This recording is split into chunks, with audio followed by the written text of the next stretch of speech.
என் husband வந்து எப்பவுமே ஸ்வீட்டாகவே இருக்காரு. அடிக்க மாட்டுறாரு, திட்ட மாட்டுறாரு, சண்டை போட மாட்டுறாரு. அதனால எனக்கு அவர் கூட வாழ்றதுல சுவாரஸ்யம் பத்தல. ஸோ டிவோர்ஸ் வேணும். நிறைய விவாகரத்துக்கான காரணம் வந்து பெற்றோர்கள் தான். நீங்கள் வந்து உங்கள் மனைவியை அடிக்கும்போது அது தவறாக தெரியாத ஒரு விஷயம், உங்களுடைய மருமகன் அடிக்கும்போது அது தவறாக தெரியும். ஒருவேளை அந்த பொண்ணு நல்லா மேக்கப் பண்ணுற பொண்ணோ, இல்லை இந்த பொண்ணு நல்லா வாய் பேசுகிற பொண்ணோவா இருந்தால் இதுதான் காரணமாக இருக்கும். இவ ஏதாவது பண்ணியிருப்பா. அந்த இமோஷனல் ஸ்டெபிலிட்டியை வந்து தாக்கு பிடிக்கவே முடியல இந்த பார்ட்னர் கூடன்னும் போது ஃபைனல் ஸ்டேஜ். டிவோர்ஸ் பண்ணவங்க யாருமே யார் குழந்தையுமே நல்லா இல்லையா அப்படின்னு கேட்டால் அறிவு வந்து நமக்கு ஒரு வகையில் வந்து எதிரியாக தான் இருக்குது. ஏன்னா ரொம்ப பகுத்தறிவு பார்க்கும்போது, ரொம்ப சுயமரியாதை சுய கௌரவம்லாம் பார்க்கும்போது சில நேரத்தில்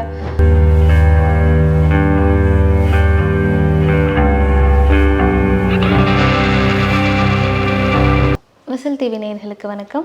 நான் உங்கள் தீபிகா நடராஜன். இன்றைக்கி நம்ம கூட சைக்காலஜிஸ்ட் மோனிகா அவர்கள் இணைஞ்சிருக்காங்க. டிவோர்ஸ் ஏன் நடக்குது, டிவோர்ஸை சரி பண்ணிட முடியுமா, டிவோர்ஸ்க்கு அப்புறமான லைஃப் வந்து இந்த சொசைட்டியில் எப்படி இருக்குது, அது மாதிரியான விஷயங்கள் எல்லாம் நம்மளோட இன்றைக்கி பேச போகிறாங்க. வணக்கம்மா. வணக்கம். இப்போல்லாம் லவ் மேரேஜை பற்றி பேசுகிறாங்களோ அப்போல்லாம் நம்ம வீட்டில் இருக்கவங்க சொல்லுவாங்க, நாங்கள்லாம் எவ்வளோ பேரை பார்த்துருக்கோம், ஒரு வருஷத்துலேயே கோர்ட்டு வாசலில் நிற்கிறான், நீலாம் கண்டிப்பாக கோர்ட்டு வாசலில் தான் நிற்ப, லவ் மேரேஜ் எல்லாம் வந்து தான் நிறைய டிவோர்ஸில் போய் நிற்கிது அப்படிலாம் நம்மள்கிட்ட சொல்லிகிட்டே இருக்காங்க. இவங்க சொல்கிற மாதிரி நிஜமாவே லவ் மேரேஜில் தான் நிறைய டிவோர்ஸ் நடக்குதா, இல்லை அது ஒரு பிம்பம் தான் இங்கே கட்டமைக்கப்பட்டிருக்கா? தீபிகா, ஆக்சுவலி உண்மையை சொல்லணும்னா லவ் மேரேஜில் வந்து சம்டைம்ஸ் அவங்களுக்கு வந்து இந்த லவ் பண்ணும்போது நிறைய பாசிட்டிவ்ஸை மட்டுமே பார்த்துட்டு இருப்பாங்க. அவங்களுக்கு உங்களோட நெகட்டிவ் சைடு வந்து தெரியாமே இருக்கலாம். நெகட்டிவ் சைடுன்னு சொல்ல முடியாது, பிடிக்காத விஷயங்கள். ஏன்னா ஒருத்தவங்களை இம்ப்ரெஸ் பண்ணுற வரைக்கும் தன்னுடைய நல்ல குணாதிசயங்களையும் தனக்குரிய நல்ல விஷயங்கள் மட்டும் அப்படியே போர்ட்ரேட் பண்ணி காட்டிகிட்டே இருப்பாங்க. தாங்கி தாங்கி தாங்கி தாங்கி அப்படின்ற மாதிரி. ஓகே, ஒன்ஸ் அவங்க வீட்டுக்குள்ளே வரும்போது இப்படி கூட தாங்க மாட்டாங்க. இதெல்லாம் இயல்பாக நடக்கிற ஒரு விஷயம். ஸோ இது லவ் மேரேஜில் தான் அப்படி நடக்குது அப்படிலாம் கிடையாது.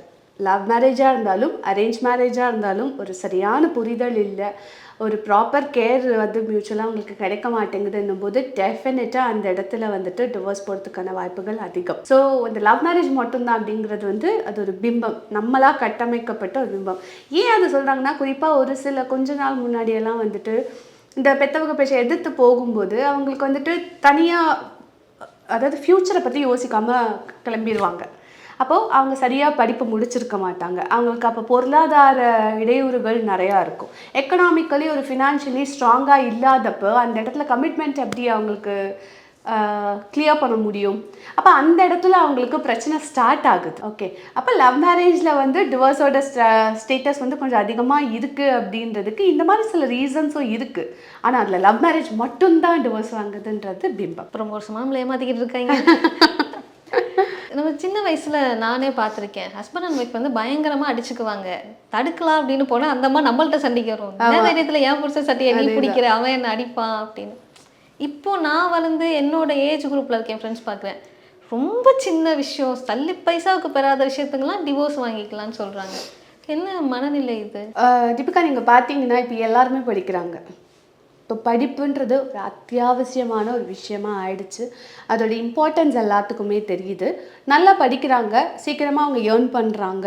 அப்போ ஏர்ன் பண்ணும்போது அவங்களுக்கு ஒரு விதமான தன்னம்பிக்கை வருது. அந்த தன்னம்பிக்கை, அதாவது செல்ஃப் கான்ஃபிடென்ட்டை தாண்டி ஓவர் கான்ஃபிடென்ட்டும் கொஞ்சம் அதிகமாகிடுது. அப்போ என்ன ஆகுதுன்னா, யார் இல்லைனாலும் நம்மளால் வாழ முடியும்.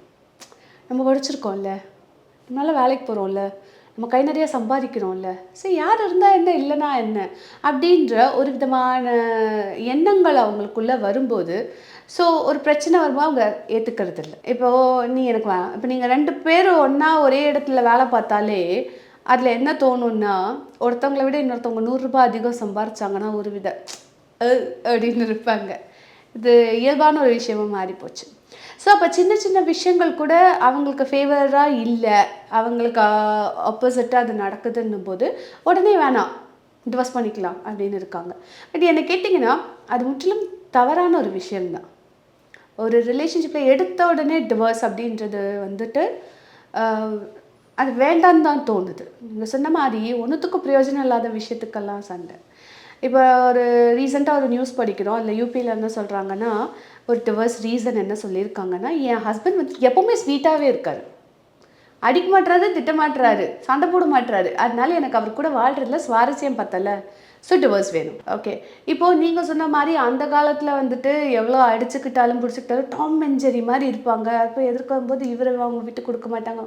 ஸோ இட்ஸ் ஆல் லைக் நான் ஒரு 5 வருஷம் அவங்க ஒன்றா வாழும்போது அவங்களோட நிறை குறை இதுக்கு தான் கத்துவா, இவர் இப்படி தான் பண்ணுவார், இவர் இப்படி தான் இருந்துடுறாங்க. அண்ட் அதில் வந்து ஒரு விஷயம் பார்த்திங்கன்னா, அப்போல்லாம் வந்து பெருசாக ஃபினான்ஷியல் இண்டிபெண்டன்ஸ் கிடையாது. ஐயோ, நான் இவரை விட்டு நிறையா பெண்கள் வந்துட்டு அடி வாங்கிக்கூட இவரை விட்டு நம்ம போயிட்டோன்னா நம்ம பிள்ளையை எப்படி வளர்க்குறது, நம்ம என்ன பண்ணுவோன்ற ஒரு வித பயத்திலேயே கூட ஒன்றா இருந்தவங்க இருக்காங்க. ஆனால் அதே சமயம் எவ்வளோ சொன்னப்பட்டாலும் சார் நம்ம ஹஸ்பண்ட் நம்ம பார்த்துப்பாங்கன்னு ஒரு வித இமோஷனல் அட்டாச்மெண்ட் வந்துடுது. அப்படி ஒன்றா இருந்தவங்களும் இருக்காங்க. 2 கைண்ட் ஆஃப் கேட்டகரி. நீ வெறும் வந்துட்டு கணவனை கண்கண்ட தெய்வம்னு இருந்த காலமெல்லாம் முடிஞ்சு போச்சு. அன்பு இருந்தால் தான் கூட வாழ முடியும். ஆனால் அந்த அன்பே இல்லாமல் வாழ்கிறவங்க இருக்காங்க. அது எப்படின்னா தலைவிதியே, என்னோட குழந்தைக்காக வாழணும், என் குழந்தைய நான் நல்லா படிக்க வைக்கணும், எனக்கு ஃபினான்ஷியல் ஸ்டெபிலிட்டி இல்லைன்னும் போது அந்த மாதிரி வாழ்ந்துருக்காங்க. பட் இப்போ அது எல்லாமே நிறைய அபெண்டன்ஸாக வரும்போது அவங்களுக்கு இது ஒரு துச்சமாக தெரியுது. டக்குன்னு எடுத்த உடனே லீகலி போயிடுறாங்க. இந்த ரிலேஷன்ஷிப்பில் தேர்ட் பர்சனை வந்துட்டு எப்படி ஹேண்டில் பண்ணுறது? 2 பேரும் சந்தோஷமாக இருப்பாங்க, எந்த பிரச்சனையும் இருக்காது. சம்மந்தமே இல்லாத ஒரு ஆள் இடையில வந்து உனக்கு இப்படி பண்ணியிருக்கா, இது தப்பு தானே, அவள் இப்படி பேசுகிறா, இது தப்பு தானே அப்படின்னு சொல்லி அவங்க தான் பிரச்சனைகள் ஆரம்பிக்கிற இடமா இருப்பாங்க. எப்படி ஒரு தேர்ட் பர்சனை நம்ம ஹேண்டில் பண்ணணும்? நீங்கள் கேட்டது வந்து 100க்கு 100 உண்மையான விஷயம். ஒரு கப்பிள் வந்து அடிச்சுப்பாங்க, நல்லா இது பண்ணிப்பாங்க, ஹாப்பியாக இருப்பாங்க, இல்லை அப்படியே சண்டை போட்டுக்கிட்டா கூட அவங்க சேர்ந்துருவாங்க. ஆனால் இந்த தேர்ட் பர்சன்ஸ் வரும்போது என்ன நடக்கும் அப்படின்னா, இவங்க ஆல்ரெடி ஒரு விஷயத்தில் ஹர்ட் ஆகிருப்பாங்க அவர் மூலமாக. ஓகே, அந்த நேரத்தில் வந்துட்டு இந்த வாழைப்பழத்தில் ஊசி ஏற்றுற மாதிரி பேச, உனக்கு இப்படி பண்ணியிருக்க வேண்டாம், ஏன் ஒன்று இது பண்ணணும் அப்படின்லாம் சொல்லும்போது அவங்க நம்மளோட ஒரு வீக் பாயிண்ட்டுன்னு ஒன்று இருக்கும்ல, அதை டச் பண்ணுறாங்க. நம்மளோட அந்த செல்ஃப் இதை டச் பண்ணும்போது ஆமாம் இல்லை, உடனே கேட்பாங்க, உனக்கு என்ன அழகு இல்லையா, அறிவு இல்லையா, அது இல்லையா, அது இல்லையா, நீ எதுக்கு இவனை பிடிச்சிட்ருக்க. அது இதை கேட்ட உடனே அவங்க மனசு வந்து டவால்னு விழுந்துடுது. அது தவறு. ஏன்னா உங்களுக்கு 2 பேருக்கு தெரியும், நீங்கள் சண்டை போட்டாலும் நீங்கள் தான் அட்லாஸ்ட் ஒரே வீட்டில் இருக்க போகிறீங்கன்னும் போது இந்த தேர்ட் பர்சன் கிட்ட நீங்கள் எப்படி சொல்லலாம்னா, அதுக்கு மூஞ்சி நீங்கள் சொல்ல வேண்டாம் அப்படின்னு சொல்லணும்னு அவசியம் கிடையாது. பட் நீங்கள் சொல்லலாம், இல்லை நாங்கள் இப்படி தான் ஆர்கியூ பண்ணிப்போம், பட் இது எங்களுக்கு சரியாயிடும், விட்டுருங்கன்னு சொல்லலாம். இல்லை அவங்க அந்த மாதிரி இருந்து உங்களுக்கு கன்வின்ஸ் பண்ணக்கூடிய ஆளாக இருந்தாங்கன்னா சரி அப்படியா ஓகே அப்படின்னு மண்டே ஆட்டிக்கோங்க. But don't take it into your mind. மேலோட்டமாக அதை கேட்டுட்டு அந்த இடத்துல விட்டுட்டு போகிறது நல்லது. ஏன்னா எல்லாரையும் போயிட்டு நீ இப்படி பேசாத, நீ இப்படி பேசாதான்னு சொல்லவே முடியாது. எல்லாருமே people loves to give suggestion. Seriously, people loves to give suggestion. Take all suggestions. If you want it, அது உங்களுக்கு நல்லதாக படுதுன்னா எடுத்துக்கோங்க. உங்களுக்கு அது வேண்டாம், இல்லை எனக்கு இந்த மாதிரி ஒரு சஜஷன் தேவையில்லை, இது எனக்கு பிடிக்கல. ஏன்னா அவங்கவுங்களோட வாழ்க்கை முறை அவங்களுடைய அனுபவங்களை தான் நமக்கு சஜஷனாக கொடுப்பாங்க. அவங்களோட வாழ்க்கை முறை வேறு, நம்மளோட வாழ்க்கை முறை வேறுன்றதை உங்களுக்கு புரியாது. நான் இப்படி பண்ணாதனால நீயும் அப்படி பண்ணுன்னு சொல்கிறது வந்து தவறு. நம்மளுடைய சந்தர்ப்பங்களும் சூழ்நிலைகளும் வாழ்க்கை முறைகளும் எல்லாமே டோட்டலி வேறு இல்லையா? அப்போது நீங்கள் சஜஷன்ஸ் எடுத்துக்கிறது தப்பு இல்லை, பட் டெசிஷன் இஸ் யோர்ஸ். அழகான ஒரு கோட் இருக்குது, 1000 பேர் 1000 சஜஷன்ஸ் சொன்னாலும் the only person you should take the decision. அந்த டெசிஷன் எடுக்க பழகிட்டோனாலே நமக்கு நிறைய பிரச்சனைகள் வந்து நம்ம விடுபடலாம். அந்த decision which is yes or no, அது எதுவுமே நீங்கள் தான். ஏன்னா கஷ்டமாக இருந்தாலும் சரி, சந்தோஷமாக இருந்தாலும் சரி, அனுபவிக்க போகிற பர்சன் யார்? நம்ம தான். அதனால் எல்லார் சொல்கிறதையும் நம்ம காதில் வாங்கிக்கணும்னு அவசியம் கிடையாது. நமக்கேற்ற மாதிரி இருக்குது, நமக்கு தேவையானதாக இருக்குன்னா எடுத்துக்கலாம். ஸோ தேர்ட் பர்சன்ஸை வந்து டோட்டலாக நீங்கள் வந்து முகம் அப்படியே திட்டியோ இது பண்ணியோ பண்ண முடியாது. ஏன்னா இங்கே இருக்கிற எல்லாருமே அப்படி தானே. ஸோ கேட்டுப்போம், அது பர்சனலாக கொண்டு போகாமல் ஓகேங்க நான் உங்கள் வார்த்தைகளை கேட்டுக்கிறேன், ஓகே உங்களோட கன்சர்ன் உங்களோட வேர்ட்ஸை நான் எடுத்துக்கிறேன், I'll take care of it அப்படின்னு சொல்லிட்டு டீசெண்டாக நகர்ந்து போயிட்டுறது பெட்டர். ஏன்னா அன்னெசரி ஒரு ட்ராமா வேணாம். நீ ஏன் இப்படி சொன்ன, நீ ஏன் எதுக்கு இப்படி பேசாமல் இருந்திருக்கலாமே, இப்படி பேசியிருக்கலாமேன்ற தாட்ஸ்க்கெல்லாம் பதிலாக இப்படி கொடுத்துட்டு போயிடலாம். இப்போ தேர்ட் பர்சன் பற்றி நீங்கள் சொன்னீங்க, கேட்டுக்கோங்க, இட் டிபெண்ட்ஸ் ஆன் யூ அந்த டெசிஷனை எடுக்கிறதும் எடுக்காதோ அப்படின்னு. இது என் ஃப்ரெண்டு சொல்கிறான், நான் கேட்டுக்குவேன். இல்லை என் வீட்டு வாசலோட அவனுக்கான அந்த ஸ்பேஸ் வந்து முடிஞ்சிருது. ஆனால் நாங்கள் வந்து பேரண்ட்ஸோடு இருக்கோம், ஒரு ரூஃப்க்கு கீழே வந்து எல்லோரும் இருக்கோம். அப்படிங்கும்போது தான் பிரச்சனைகள் ஆரம்பிக்குதுன்னு எனக்கு தோணுது. இங்கே 2 டைப் ஆஃப் பேரண்ட்ஸ் இருக்காங்க. ஒன்று வந்து அந்த கப்புலே வந்து இல்லை இது இது ஒரு எக்ஸ்ட்ரீமுக்கு போயிடுச்சு, இது டாக்ஸிக்காக மாறிடுச்சு, நாங்கள் பிரியறோம் அப்படின்னா அவங்க அதை ஒத்துக்க மாட்டாங்க. இந்த சொசைட்டி என்ன சொல்லும், நீ ஒன்று பெற்று வச்சிருக்கியல்ல அதை என்ன பண்ணுவ, எங்கள் ஸ்டேட்டஸ் என்ன ஆகும், பிரியக்கூடாது, டாக்ஸிக்காக இருக்கட்டும் பரவாயில்ல நீ இரு அப்படின்னு ஒரு பக்கம் ஃபோர்ஸ் பண்ணுறாங்க. இன்னொரு செட் ஆஃப் பீப்புள் என்ன பண்ணுறாங்கன்னா, ரொம்ப சின்ன விஷயத்துக்குலாம் ஏன் என் பொண்ணு இப்படி சொல்லிட்டேன், டிவோர்ஸ் தான் நீ வா, அந்த பொண்ணுக்கோ ஆணுக்கோ விருப்பம் இருந்தாலும் கூட அவங்க ஒத்துக்க மாட்டாங்க, அதெல்லாம் முடியாது, தேவையில்லை உனக்கு அப்படின்னு. ஸோ இவங்களை எப்படி ஹேண்டில் பண்ணுறது? கரெக்டு. நீங்கள் இப்போ சொன்னது வந்து 100க்கு 100 வந்து நடக்கிற விஷயம். ரீசெண்டாக நான் வந்து ஒரு பிரபல டிவி ஷோவில் வந்துட்டு ஒரு இது பார்த்துருந்தேன். அதில் என்ன சொல்கிறாங்கன்னா, நிறையா விவாகரத்துக்கான காரணம் வந்து பெற்றோர்கள் தான் அப்படின்றாங்க. அதை பற்றி ஒரு ஆர்டிக்கல் பார்த்தா அதுலேயும் அதுதான் சொல்கிறாங்க. டிவோர்ஸ் ஆனவங்க கிட்டலாம் போயிட்டு உங்களுக்கோட என்ன காரணம் கேட்டால் அதுதான் அவங்கனால தான் அப்படின்னு சொல்கிறாங்க. பட் பெற்றோர்கள் வந்து சொன்னாலும் எடுத்த உடனே அவங்க வந்து உன்னை அடித்து நீ இது பண்ண வந்துரு அப்படின்னு சொல்ல போகிறது கிடையாது. உங்களோட இமோஷன்ஸை உங்கள் பெற்றோர்கள் கிட்ட சொல்கிறதுக்கான வாய்ப்புகள் இருக்குது. நான் சொன்ன பார்த்தீங்களா, அந்த இமோஷனல் வீக்னஸ்னு ஒன்று இருக்கும். அந்த வீக்னஸ் டைமில் யார் நம்மக்கிட்ட வந்து அன்பாக பேசினாலும் நம்ம டப்புன்னு விழுந்துருவோம். நிறைய கள்ள உறவுகள்னு சொல்கிறாங்க இல்லையா, அதெல்லாம் இதனால தான். இதில் நல்ல உறவு கள்ள உறவுலாம் ஒன்றும் கிடையாது. அந்த இமோஷ்னல் வீக்னஸ் அப்போது நம்மக்கிட்ட பேசும்போது நம்ம விழுந்துடுறது தான். ஸோ இது பெற்றோர்களை பொறுத்த வரைக்கும் எப்படி இருக்குது அப்படின்னா, தான் பிள்ளைய ஆசையாக அவங்க வளர்த்துட்டு டக்குன்னு ஒரு அடிக்கும்போது நீங்கள் வந்து உங்கள் மனைவியை அடிக்கும்போது அது தவறாக தெரியாத ஒரு விஷயம், உங்களுடைய மருமகன் அடிக்கும்போது அது தவறாக தெரியும். ஓகே, இது வந்துட்டு இப்போ அந்த இடத்துல வந்துட்டு அந்த பெண்ணோட ஸ்ட்ராங்னஸ் தான் முக்கியம். இல்லை இது இப்படி இல்லை, முடிஞ்ச அளவுக்கு வந்துட்டு வீட்டில் நடக்கிற சின்ன சின்ன விஷயங்களை கூட, அதாவது எப்போ ஷேர் பண்ணணுமோ அப்போ ஷேர் பண்ணுறது கிடையாது. எதெல்லாம் பண்ணக்கூடாதோ அதெல்லாம் பண்ணுறது. இப்போ எத்தனையோ பேர் வந்து அவன் டாக்ஸிக்னு தெரிஞ்சு ஐயோ அப்பா அம்மாட்ட சொன்னால் வந்து கஷ்டப்படுவாங்களோ கவலைப்படுவாங்களோன்னு சொல்லாத பெண்களும் இருக்காங்க. வீட்டில் இருக்கிற சின்ன சின்ன விஷயங்களை கூட சொல்கிற பெண்கள். நான் என்ன சொல்கிறேன், சொல்லுங்கள் உங்களோட ஹாப்பினஸை ஷேர் பண்ணுறீங்களா, நாங்கள் இங்கே போயிட்டு வந்தோம். பட் உங்களுக்குள்ளே நடக்கிற சின்ன, ஏன்னா நீங்கள் அந்த கப்பில் வந்து அந்த உங்கள் பார்ட்னரை அந்த பிரச்சனையை மறந்துடுவீங்க, அடுத்த நாள் நீங்கள் நல்லா பேசுவீங்க. ஆனால் உங்கள் அப்பாவுக்கு வந்து இவன் அப்படி சொன்னான்ல, இப்படி தான் தோணும், உங்கள் அம்மாவுக்கும் அப்படி தான் தோணும். ஸோ பெட்டர் நீங்கள் வந்துட்டு கசப்பான விஷயங்களை வந்து அது உங்களுக்குள்ளே இருந்து இருக்கிற வரைக்கும் ஓகே. பட் ரொம்ப டாக்ஸிக் ஆகுது, அதனால நீங்கள் வந்து உண்மையாகவே நம்ம பாதிக்கப்படுறோன்னும் போது தான் அதை வீட்டில் சொல்கிறது பெட்டராக இருக்கும்னு நான் நினைக்கிறேன். முடிஞ்ச அளவுக்கு பேரண்ட்ஸ், நீங்கள் சொன்னீங்களே ஒரே ரூஃபில் இருக்கும்போது, ஏன்னா சில பேர்லாம் இப்போ நிறைய கூட்டு குடும்பம்லாம் கிடையாது, எல்லாம் தனித்தனியாக போயாச்சு. பட் ஒரே வீட்டில் இருக்கும்போது அவங்களோட அந்த வளர்ப்பு முறைகள், அவங்களோட கல்ச்சர், அவங்க இது எல்லாமே வேறு மாதிரி இருக்கும். நீ இப்படி தான் இருக்கணும் போது அஃப்கோர்ஸ் நம்ம கஷ்டமாக தான் இருக்கும். பட் அதை நீங்கள் உங்கள் பார்ட்னர்கிட்ட சொல்லி புரிய வைக்கலாம். இல்லை அந்த இடத்துல இருக்கிறதுனால நமக்குள்ளே ப்ராப்ளம் வருதுன்னா அந்த இடத்த விட்டு விலகி வர்றது சரி. அப்போ நீங்கள் கேட்கலாம், அப்போ நீங்கள் தனி கொடுத்தனம் போக சொல்கிறீங்களா? நான் தனி கொடுத்தனம் போக சொல்லலை. In case if you are not okay with that, ஒரு நீங்கள் ஹெல்தி ரிலேஷன்ஷிப்பை மெயின்டைன் பண்ணணும்னு சொல்கிறீங்க, அவசியம்னு தோணுச்சுன்னா நீங்கள் தனியாக போய்க்கிறது பெட்டர். ஏன்னா பையனாக இருந்தாலும் சரி பொண்ணாக இருந்தாலும் சரி, ஆசையாக வளர்க்கும்போது அது இன்னொருத்தவங்க வந்து அவங்க முன்னாடி திட்டும்போது கஷ்டமாக இருக்கலாம். ஸோ அப்போ உங்களுக்கு நீங்கள் ஒரு ஹெல்தி பேரண்ட்டாக மாற வேண்டாமா? அப்போ நீங்கள் தேவைப்படுற இடத்துல நீங்கள் தனியாக போகிறது வந்து தப்பு இல்லை.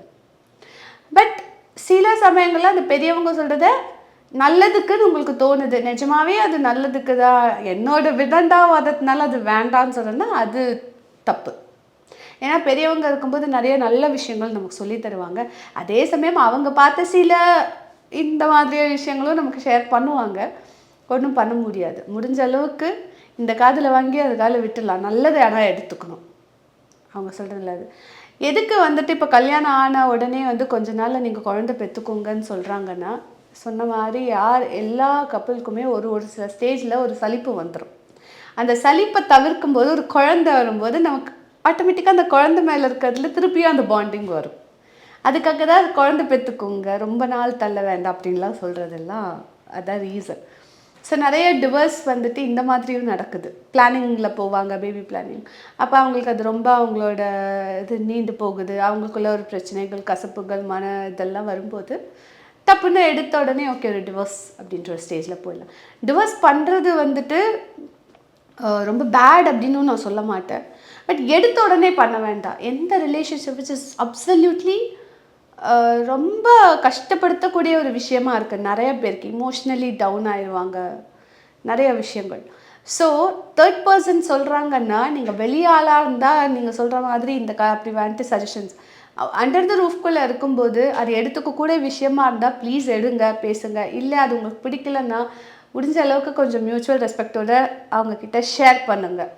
அதுவும் வேலைக்கு ஆகலைன்னும் போது தனியாக வந்துடுறது பெட்டர். இன்றைக்கி வந்து நம்ம சமூகமாகவே கொஞ்சம் வளர்ந்துருக்கோம், எல்லாருமே சேர்ந்து கொஞ்சம் முற்போக்காகவும் சிந்திக்க ஆரம்பிச்சிருச்சு. நம்ம குடும்பங்கள் கூட ரொம்ப அந்த கட்டுப்பட்டித்தனமாக இல்லை. அப்படிங்கும்போது ஒரு டிவோர்ஸ் ஆன ஆணோ ஒரு பெண்ணோ இந்த சொசைட்டி ட்ரீட் பண்ணுற விதங்களில் ஏதாவது சேஞ்சஸ் இருக்கா? அஃப்கோர்ஸ் இருக்குது. நீங்கள் ஒரு இடத்துக்கு போகிறோம், ஒரு டிவோர்ஸின்னும் போதே ஒரு ஆணை பார்க்குற விதம் கூட பரவாயில்ல தான். ஏன்னா ஆண் அப்படின்னு கொண்டு ஜெண்டர் டிஸ்கிரிமினேஷன் ரொம்பவே இருக்குது இந்த டிவோர்ஸ் விஷயத்தில். ஆனால் ஒரு பெண் அப்படின்னும் போது அந்த பெண்ணை வந்துட்டு இவ அந்த ஒரு வேளை அந்த பொண்ணு நல்லா மேக்கப் பண்ணுற பொண்ணோ இல்லை இந்த பொண்ணு நல்லா வாய் பேசுகிற பொண்ணோவாக இருந்தால் இவ தான் காரணமாக இருக்கும், இவ ஏதாவது பண்ணியிருப்பா. அப்போது அந்த பெண்ணை வந்து குற்றம் சொல்கிறவங்க தான் அதிகம் பேர். அவங்க லைஃப்குள்ளே இப்போ டிவோர்ஸ்ன்றது ஒரு பெரிய ஒரு முடிவு. அந்த முடிவை வந்து டக்குன்னு யாரும் எடுத்துருக்க மாட்டாங்க. அவங்க நிறைய கோத்ரூ பண்ணியிருப்பாங்க. அவங்களுக்குள்ளே என்ன பிரச்சனை இருக்குது, அவங்க என்ன மாதிரியான ப்ராப்ளம்ஸை ஃபேஸ் பண்ணுறாங்க, இது எதுவுமே தெரியாமல் ஈஸியாக ஒரு கேரக்டர் அசாசினேஷன் பண்ணிட்டு போயிடுவாங்க. இவ பண்ணுறதுலே தெரியலையா மேக்கப் இப்படி தான் அப்படின்ற மாதிரியெல்லாம்.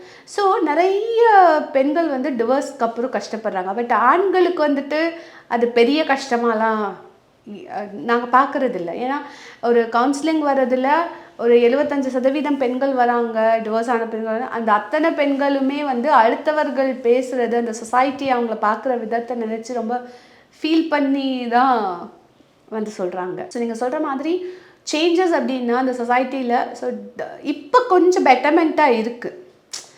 பெண்களுமே இப்போ வந்து கொஞ்சம் தைரியமாகிட்டாங்க.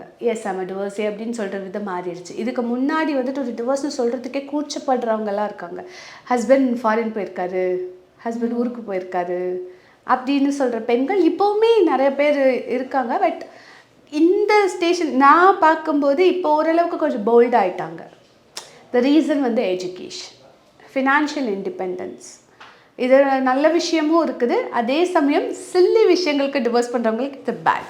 என்ன தான் நம்ம வளர்ந்துட்டாலும் கூட பர்சனலாக நீங்களோ இல்லை நானோ கூட டிவோர்ஸை நம்மளால் அக்செப்ட் பண்ணிக்க முடியாது. நம்ம ஃப்ரெண்டு டிவோர்ஸ் பண்ணுறோன்னு சொன்னால் இன்னுமே கூட இல்லை நான் வெயிட் பண்ணு, டைம் கொடு அப்படின்னு தான் சொல்கிறோம். ஏன் நம்மளால் அதுலேருந்து வெளியே வரவே முடியலை இன்னும்? சரி, அப்படி கிடையாது. ஃபஸ்ட்டே சொன்ன மாதிரி தான் எந்த ஒரு ரிலேஷன்ஷிப்புமே டக்குன்னு உடைக்கிறதுன்றது வந்துட்டு அது உடச்சிடணும் அப்படின்னு நினச்சிட்டு உடச்சிடுவாங்க. ஆனால் அதுக்கப்புறம் அவங்க கோத்ரூ பண்ணுற விஷயம் நிறையா இருக்கும். அவங்கள அறியாமையே அவங்கள பற்றின இந்த அவங்கள ஸ்டாக் பண்ணுறது, அவங்க என்ன பண்ணுறாங்க, அவங்க அங்கே போகிறாங்களா, அப்போ வேணான்னு முடிவு பண்ணதுக்கப்புறம் தான் அவங்க இன்னொருத்தவங்க கிட்டே பேசும்போது இன்னும் வலிக்கும். ஸோ இது எல்லாமே இயல்பான ஒரு விஷயம்தான்.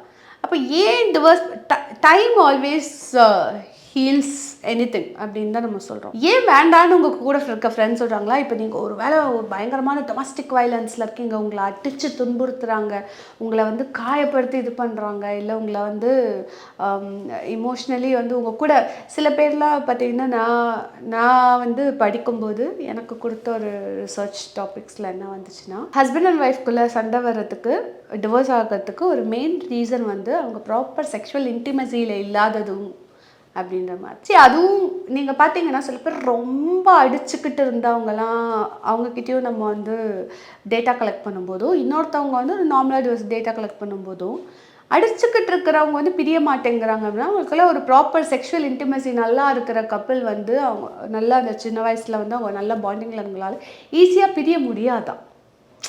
இது வந்து சைக்காலஜிக்கலி ப்ரூவன். ஒரு ப்ராப்பர் செக்ஷுவல் இன்டிமசியில் இருக்கிற ஒரு கப்பிளுக்கு வந்து பிரியறது கஷ்டமாக, எவ்வளோ சண்டை போட்டாலும் திருப்பி அவங்க சேர்ந்துருவாங்க. ரீசன் வந்து அந்த இட் ஹேஸ் சம் பவர் அப்படின்னு சொல்கிறாங்க.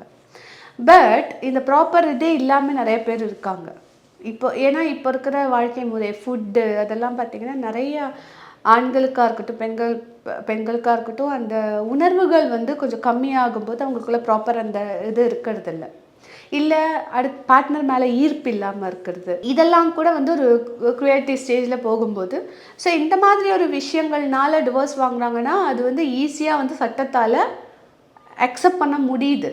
ரீசன் என்னன்னா, அப்போது சில பேர் கேட்பாங்க, இப்போ செக்ஸ் தான் லைஃபா அப்படின்னா அப்படி கிடையாது. பட் அதுவும் தேவையான ஒரு விஷயம். ஒரு எல்லா வயதுலேயும் ஒரு விதமான ஏர்ஜ் நமக்கு இருக்க மாதிரி அது அந்த ட்ரைவும் நமக்கு ரொம்ப இம்பார்ட்டன்ஸாக இருக்குது. ஸோ அதனால் பிரிகிறவங்க நிறையா பேர் இருக்காங்க. சில பேருக்கு அதோட இதே இல்லாமல் இருக்கும்போது. ஸோ இந்த மாதிரி டிவோர்ஸ்க்கு நிறையா ரீசன்ஸ் இருக்குது. அப்போது இவ்வளோ ரீசன்ஸ் இருக்கும்போது ஒன்றுமே இல்லாமல் ஒரு சின்ன கருத்து வேறுபாடுனால பிரியணுன்னும் போது ஒரு நல்ல நண்பர்கள் ஆகியவங்க வந்து டக்குன்னு அதை செய்ய விட மாட்டாங்க.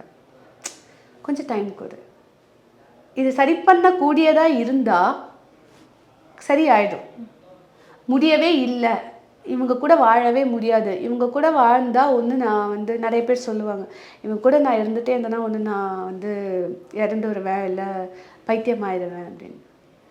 ஸோ அந்த இமோஷ்னல் ஸ்டெபிலிட்டியை வந்து தாக்கு பிடிக்கவே முடியல இந்த பார்ட்னர் கூடன்னும் போது ஃபைனல் ஸ்டேஜ் பேசி அவங்க 2 பேர் பேசணும், நிறையா பேசணும், புரிய வைக்க ட்ரை பண்ணணும். அது முடியலன்னும் போது வேறு ஏதாவது ஒரு கவுன்சிலர் கிட்ட போகலாம். கொஞ்சம் நீங்கள் கவுன்சிலர் கிட்ட போனாலும் என்ன சொல்லுவாங்க, இப்போ நீங்கள் ஒரு டிவோர்ஸ் அப்ளை பண்ணுறீங்கன்னா ஒரு மியூச்சுவல் கன்சர்னில் போனால் கூட ஃபஸ்ட்டு சொல்கிறது நீங்கள் கவுன்சிலிங் போங்க, 6 மாதம் கழித்து வாங்கன்னு தான் சொல்லுவாங்க. கல்யாணம் ஆகி 1 வருஷத்துக்கு உங்களுக்கு டிவோர்ஸ் கிடைக்காது. இந்த ரீசன் என்னென்னா டக்குன்னு அந்த நான் சொன்னேன்ல நிறைய வேறுபாடுகள் வரும், கருத்து வேறுபாடுகள். ஸோ அதை எதுவுமே தாக்கு பிடிக்க முடியல, உங்கள் கவுன்சிலிங்லாம் கொடுத்து கூட உங்களால் மேனேஜ் பண்ண முடியலன்னும் போது தான் தேல் கோ ஃபார் த டிவோர்ஸ். அதுக்கு தான் அந்த டைம் கொடுக்குறது. இட்ஸ் நாட் லைக் கட்டுப்பாட்டுக்குள்ளே இருக்கிறோன்றது அர்த்தம் கிடையாது. கொஞ்சம் டைம் கொடுத்தா சரியாயிடலாம் இல்லையா, தேவையில்லாமல் ஒரு உறவை வந்து உடைக்க வேண்டாமேன்றது தான் எண்ணமாக இருக்கும். இப்போ பொதுவாக டிவோர்ஸில் இருக்க இன்னொரு பிரச்சனை என்னென்னா, ஒரு ஆணும் பெண்ணும் ஒன்றா சேர்ந்து வாழ வேணாம் அப்படிங்கிறதுக்கு அவங்களுக்கு உட்பட்ட நியாயம் அவங்களுக்கு இருக்கும். ஆனால் குழந்தைங்க இருக்கும்போது அது ரொம்ப மென்டலி அவங்களை அஃபெக்ட் பண்ணுது. அவங்க என்ன மாதிரியான பிரச்சனைகளை ஃபேஸ் பண்ணுறாங்க? இருக்கிறதுலே ரொம்ப பாவம் அவங்க தான் நினைக்கிறேன். ஏன்னா ஒரு கமிட்மெண்ட்டுக்குள்ளே வந்துடுறாங்க. ஒரு குழந்தை, அந்த குழந்தை யாருக்கு சொந்தம், அந்த குழந்தைய யார் பார்த்துப்பா, அந்த குழந்தை வந்து பேரண்ட்ஸ் இல்லாமல் இப்போ நிறைய யூஎஸில் வந்து இந்த இப்போ நிறைய நமக்கு இந்த துப்பாக்கி சூடுகள் அதெல்லாம் பார்த்து பேசுகிறோன்னா அதில் வந்து கணக்கெடுப்பும் போது சொல்கிறது என்னென்னா, முக்கால்வாசி தாய் தந்தை பிரிந்த அந்த குழந்தைங்க தான் வந்து பெருசானதுக்கப்புறம் ரொம்ப வயலண்ட்டாக ஆகுறாங்க போகிறாங்க அப்படின்ற மாதிரிலாம் சொல்கிறாங்க. அடிக்ஷன்ஸு, கெட்ட விஷயங்கள் அண்ட் வயலன்ஸ் இதெல்லாமே வருதுன்னு சொல்கிறாங்க. அப்போது டிவோர்ஸ் பண்ணவங்க யார் குழந்தையுமே நல்லா இல்லையா அப்படின்னு கேட்டால் அப்படி கிடையாது. ஒரு பெண்ணோ ஆணோ தனிப்பட்ட முறையில் அவங்க வந்து எக்கனாமிக்கலி எல்லாமே ஸ்ட்ராங்காக இருந்து தன் குழந்தை முக்கியம்னு அவங்க பார்த்து அதாவது பெற்றோரில் யாராவது ஒருத்தவங்களோட அரவணைப்பு அதிகமாக இருக்கும்போது அந்த குழந்தை தவறாக போகிறது கிடையாது. ஸோ இப்போ வந்து பெற்றவங்களுக்கு அது சேலஞ்ச் தான்.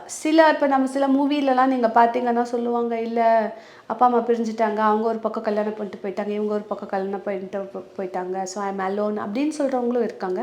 அப்படி இருக்கிற குழந்தைகள் தான் பாதிக்கப்படுறாங்களே ஒழிய பெற்றோரில் ஒருத்தர் காட்டுற அரவணைப்பு கூட அந்த குழந்தைக்கு வந்துட்டு போதுமானது தான். மொத்தமாக அந்த குழந்தை வந்து இதாகிடும்லாம் கிடையாது.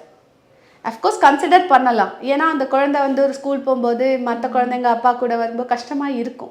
அப்போ அந்த மாதிரி ஒரு சுச்சுவேஷனில் அவங்க ரீமேரேஜ் பண்ணிக்கலாம், தவறே கிடையாது. நம்ம இந்த சொசைட்டி என்ன நினைக்கும் அப்படின்லாம் யோசிக்காமல் they can do it. But இந்த சொசைட்டிக்கு பயந்து கல்யாணம் பண்ணாமல் இருக்கிறதுலாம் தப்பு. அவங்களோட மனசுக்கு அது வேணான்னு தோணுச்சுன்னா வேண்டாம், இல்லை ஓகேன்னு தோணுச்சுன்னா ஓகே. ஸோ இதனால் குழந்தைகள் பாதிக்கப்படுவாங்களான்னு கேட்டிங்கன்னா திரும்பவும் சொல்கிறேன், பெற்றோரில் அந்த 2 பேரில் ஒருத்தரோட அரவணைப்பு அதிகமாக இருந்தால் கூட அந்த குழந்தை நல்லா வளரும். 2 பேரோட இதுதான் இருக்கணும் அப்படின்னு இல்லை. அந்த குழந்தை வந்து ஆசைப்படுது, இல்லை உங்களுக்கே ஒரு பார்ட்னர் வேணும்னு நினைக்கிறீங்க, இந்த சொசைட்டி பற்றிலாம் பயப்படாமல் நம்ம ஒரு ஸ்ட்ராங் ஒரு ஃபேமிலி கமிட்மெண்ட்குள்ளே போகணுன்னு ஆசைப்பட்டால் தாராளமாக ரீமேரேஜ் பண்ணி போகலாம். அப்போது அந்த குழந்தை அட்ஜஸ்ட் பண்ணிக்குமா அப்படின்ற கேள்வி நிறைய பேருக்கு வரும். அப்போது ஒரு குழந்தை வந்து அப்பா கிட்ட ரொம்ப அட்டாச்சாக இருக்கும், ஆனால் அந்த குழந்தைக்கு வந்து நீங்கள் இன்னொருத்தர்கிட்ட தப்புன்னு விட்டீங்கன்னா அது அட்ஜஸ்ட் ஆகாது. அந்த மாதிரியான சுச்சுவேஷனில் அந்த குழந்தைக்கு சொல்லி புரிய வச்சு கல்யாணம் பண்ணுறது ஒரு ஸ்டேஜ். இல்லை அந்த குழந்தைக்கு விவரம் தெரியறதுக்கு முன்னாடியே பண்ணிடணும். ஓகே, ஸோ இது ரெண்டுமே இல்லாத ஒரு கட்டத்தில் பண்ணும்போது அந்த பெண் வந்து நிறையா பாதிப்புகளுக்கும் உள்ளாகுறாங்க. ஏன்னா ஆண்களுமே பார்த்தீங்கன்னா இப்போ ஏர்லி பீரியட்ல அந்த சித்தி கொடுமைன்லாம் சொல்லுவாங்க. ஆனால் இப்போ நான் பார்க்குற வரைக்கும் எந்த பெண்களும் அவ்வளோ சீக்கிரம் அவங்க குழந்தைய விட்டு தரது கிடையாது. ஆனே வேணான்னு சொல்லிட்டாலும் ஓகே நீ பார்த்துக்க, என் பிள்ளைய நான் வளர்த்துக்கிறேன் அப்படின்னு சொல்கிற பெண்கள் நிறைய பேர் இருக்காங்க. ஸோ இதில் வந்து ஜெண்டர் டிஸ்கிரிமினேஷனை தாண்டி டிவோர்ஸ் வந்து ஒருத்தவங்கள சொசைட்டியில் டிவோர்ஸ் பண்ணுறவங்கள தப்பாக பார்க்குற பார்வைகள் கொஞ்சம் மாறணும்னு தான் நான் நினைக்கிறேன். இதுதான் காரணம்னு அவங்க முடிவு பண்ணுறதுக்கு ஒரு தேர்ட் பர்சனுக்கு எந்த ஒரு ரைட்ஸுமே கிடையாது. அவங்கவுங்க என்னென்ன ப்ராப்ளம்ஸ் த்ரூ பண்ணுறாங்கன்றது அவங்களுக்கு தான் தெரியும். அவங்க என்ன மாதிரியான இமோஷ்னலி அவங்க ஃபேஸ் பண்ணுறதா இருக்கட்டும் எல்லாமே. இப்போ ஆண்களுக்குமே பார்த்திங்கன்னா நிறைய ப்ராப்ளம்ஸ் வரும். என்ன மாதிரியான ப்ராப்ளம்னு பார்த்திங்கன்னா அவங்க வந்து நல்லா அவங்கள ஃபுல் இமோஷன்ஸையும் அவங்க மேரேஜ் லைஃப்பில் இன்வெஸ்ட் பண்ணியிருப்பாங்க, ஃபீலிங்ஸ் இன்வெஸ்ட் பண்ணியிருப்பாங்க, அவங்களோட பணம் விரயமாக இருக்கலாம். ஸோ அப்போ குழந்தை மேலே அவங்க ரொம்ப அன்பானவங்களாக இருக்கலாம், ஆனால் மனைவி அதுக்கு ஒத்து போகாதவங்களாக இருக்கலாம். அப்போது ஆண்களுமே வந்து நிறைய உணர்வு பூர்வமாக தாக்கப்படுறாங்க தான். ஆனால் ஆண்களுக்கு ஈஸியாக பெண்ணுக்கு ஒரு பொண்ணு கிடச்சிரும் டிவோர்ஸ் அப்படின்னா. ஆனால் ஒரு டிவோர்ஸ் பெண்ணுக்கு கிடைக்கிறது வந்து கொஞ்சம் கஷ்டமாக இருக்குது. ஸோ இந்த மாதிரியான ஒரு சமூக கட்டமைப்புகள் வந்து கொஞ்சம் மாறினா நல்லதாக இருக்கும். இவ்வளோ நேரம் டிவோர்ஸ் பற்றி நம்ம பேசிகிட்டு இருந்தோம். ஸோ வேகத்தில் டிவோர்ஸ் வாங்கிட்டோம், நாங்கள் இப்போ அதை ரிவர்ஸ் பண்ணுறோம், ஒன்றா சேர்ந்து இருக்கோம், அது பாசிபிளா? நீங்கள் யாராவது பார்த்துருக்கீங்களா அது மாதிரி? தாராளமாக இருக்கலாம், பார்த்துருக்கேன், அந்த மாதிரியும் பார்த்துருக்கேன்.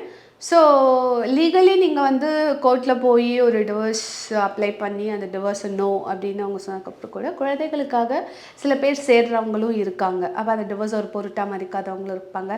இல்லை நான் சொன்னேன் பார்த்தீங்களா, அந்த டிவோர்ஸ் பண்ணதுக்கப்புறம் தான் அதிகமாக பார்ட்னரை ஸ்டாக் பண்ணுவோம். என்ன பண்ணுறாங்க, எங்கே போகிறாங்க, ஒரு இந்த படத்தில் வர மாதிரி தான், கையில் வைரத்தை வச்சுட்டு நான் தங்கத்தை கலைஞ்சிருக்கேனேடா தொலைச்சிட்டேனேடான்ற மாதிரி விட்டு பிரிஞ்சு போகும்போது இன்னும் கொஞ்சம் அதிகமாக தேடல் இருக்கும்போது அவங்க சேர்றதும் இருக்குது. சில சமயம் குழந்தைகளுக்காக சேர்றதும் இருக்குது. And it's possible also. நான் நிறைய பேரை பார்த்துருக்கேன் அண்ட் சக்ஸஸ்ஃபுல்லாக அவங்க லீட் பண்ணுறதும் பார்த்துருக்கேன். I'm so happy. ஏன்னா அந்த டிவோர்ஸ் அப்ளை பண்ணுறதுக்கு முன்னாடி அவங்கக்கிட்ட நாங்கள் பல முறை வந்து கவுன்சிலிங் வந்து இப்போ வேண்டான்னு சொன்னோம். பட் அவங்க அதை மீறி அது வேணும்னு சொன்னாங்க. அதுக்கப்புறம் டிவோர்ஸ் பண்ணதுக்கப்புறம் I feel so bad personally, because அந்த கிளைண்ட் வந்து எனக்கு ரொம்பவே பிடித்தமான ஒரு கிளைண்ட்டும் கூட. அண்ட் திரும்பவும் அவங்க சேர்ந்து வாழறதை பார்க்கும்போது ஒரு கவுன்சிலர் அப்படிங்கிறத தாண்டி ஆஸ் அ ஃப்ரெண்டாக ஐ ஃபெல்ட் ஸோ ஹாப்பி. ரொம்ப அழகாக 2 குழந்தையோட லீட் பண்ணிட்டு இருக்காங்க. நீங்கள் பேசும்போது எனக்கு ஒன்று தோணிகிட்டே இருந்தது. நேசமித்ரனோட கவிதையில் ஒன்று இருக்கும், சில சமயங்களில் அறிவு தான் எதிரி, அன்பாக இருந்திருந்தால் ஜெயித்திருக்கக்கூடிய சிறிய சிறிய யுத்தங்கள் எவ்வளவோ உண்டு. அது ரொம்ப அழகாக சொல்லியிருக்காங்க. ஏன்னா நம்ம ரொம்ப படிக்கும்போது நமக்கு நிறைய எண்ணங்கள் வரும். ஓகே, இது இப்படி இருக்குமோ, அது அப்படி இருக்குமோ, இது இந்த மாதிரியான விஷயங்களாக இருக்குமோ அப்படின்லாம் தோணும். அப்போது அறிவு வந்து நமக்கு ஒரு வகையில் வந்து எதிரியாக தான் இருக்குது. ஏன்னா ரொம்ப பகுத்தறிவு பார்க்கும்போது, ரொம்ப சுயமரியாதை சுய கௌரவம்லாம் பார்க்கும்போது சில நேரத்தில் அந்த அன்பை நம்ம டப்புன்னு உடச்சிடுறோமோ அப்படின்ற மாதிரி இருக்குது. ரொம்ப நன்றி. டிவோர்ஸ் பற்றின நிறைய கேள்விகளுக்கு ரொம்ப பொறுமையாக தெளிவாக எங்களோட பதில்களை சொன்னீங்க. ரொம்ப நன்றி. Thank you so much.